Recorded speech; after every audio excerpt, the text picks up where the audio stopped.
안녕하십니까? 이번 방송에서는 알파 세대의 미래를 팬데믹이라는 관점에서 알아보겠습니다. 팬데믹, 팬데믹의 특징과 영향, 교육적 시사점 순으로 살펴보겠습니다. 2019년 미국의 방송 채널 내셔널 지오그래픽은 10가지 인류 멸망 시나리오를 방송하였습니다. 그 가운데 여섯 번째가 스스로 진화하는 변종 바이러스의 전파였습니다. 내셔널 지오그래픽은 현재 우리가 겪고 있는 코어19 바이러스를 정확히 예측한 결과를 가져왔습니다. 2020년은 코어19가 전 세계를 지배한 한 해가 되고 있습니다. 바이러스 하나가 전 세계를 감염시켜 사회 전 분야에서 엄청난 충격을 주고 있는 상황입니다. 지난 20년간 우리나라는 세 가지 바이러스의 공습을 받았는데요. 2003년에는 사스, 2015년에는 메르스, 2020년에는 코어19입니다. 그럼 앞으로는 어떻게 될까요?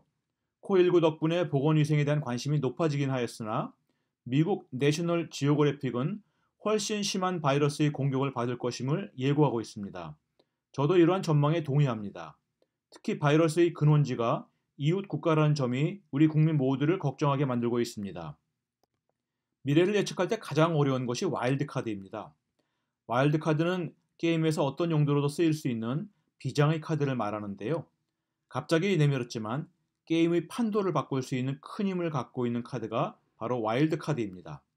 코어19는 와일드 카드와 같이 우리 사회에 쑥 들어왔습니다. 그리고 우리 생활 전체에 막강한 영향력을 미치고 있습니다. 그 누구도 피할 수 없는 재앙입니다. 이러한 와일드 카드는 미래에도 더 자주 발생할 것입니다. 미래가 더욱 예측 불가능한 사회로 변모한다는 것이지요. 4차 산업혁명의 영향으로 미래가 불투명해진 가운데 팬데믹까지 영향을 주고 있는 상황입니다. 현대 팬데믹과 함께 세계 경제가 휘청거리고 있습니다.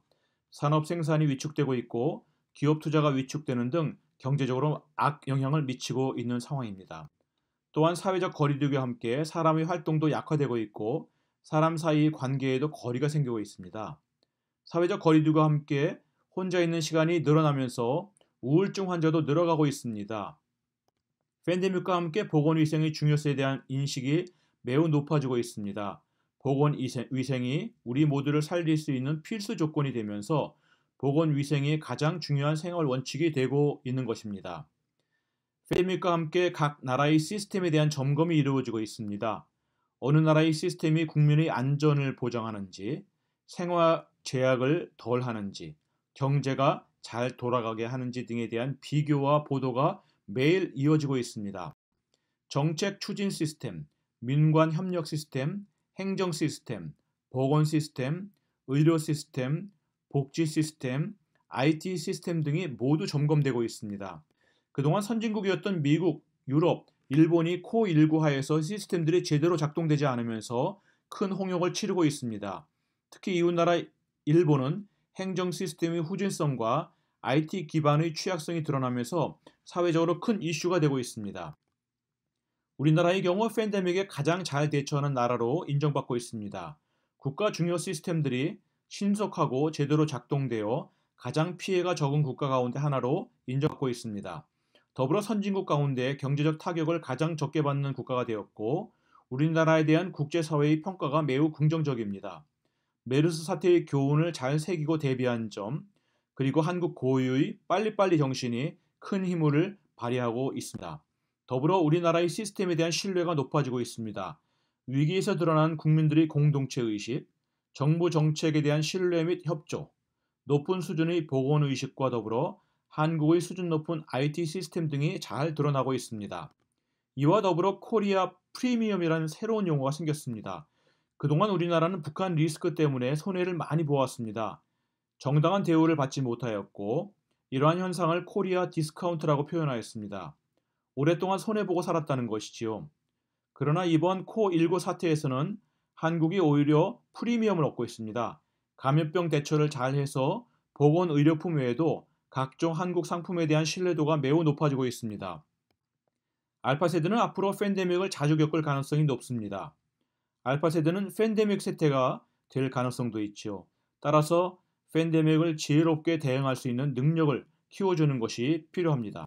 먼저 이번 팬데믹에서 한국의 대처가 가장 훌륭한데 그 핵심 원인은 국민들이 높은 교육 수준에서 찾을 수 있습니다. 감염을 막기 위해 노력하고 정부의 방침에 적절히 협조하는 등 합리적인 판단을 하며 대응하고 있습니다. 또한 전 세계에서 유일하게 사재기가 없는 나라가 되었습니다. 한국 국민의 높은 교육 수준이 시민 정신으로 빛을 발하고 있는 것입니다. 둘째, 우리 시스템에 대한 높은 신뢰를 갖게 됩니다. 코ቪ드-19 위기에서도 행정 시스템, 보건 시스템, 교육 시스템이 무리 없이 작동되고 있습니다. 적어도 다른 선진국에 비해서는 가장 잘 작동되고 있다고 볼 수 있습니다. 따라서 우리 교육, 우리 정부, 우리 경제, 우리 기업에 대한 신뢰를 갖고 성실히 공부하면 크게 걱정하지 않아도 될 것 같습니다. 셋째, 미래 알파 세대는 팬데믹과 같은 와일드 카드를 자주 만날 수 있습니다. 따라서 민첩한 대응 능력을 갖추는 것이 중요하고 그러할 경우 어떤 와일드 카드가 닥치더라도 걱정할 필요가 없습니다. 요약하면 미래 사회에서 팬데믹은 계속될 것이고 와일드 카드와 같은 예측하지 못한 사건이 반복될 것입니다. 그러나 잘 준비되고 신속하게 대처하는 능력을 갖추고 있으면 위기를 지혜롭게 극복해 나갈 수 있습니다. 즉 교육을 잘 받고 역량을 키우고 성숙한 시민으로 성장할 경우 알파 세대가 미래에 자신을 지키고 동시에 우리 공동체를 지킬 수 있을 것입니다. 다음 방송에서는 알파 세대의 미래 150세 시대에 대해 알아보도록 하겠습니다. 시청해 주셔서 감사합니다.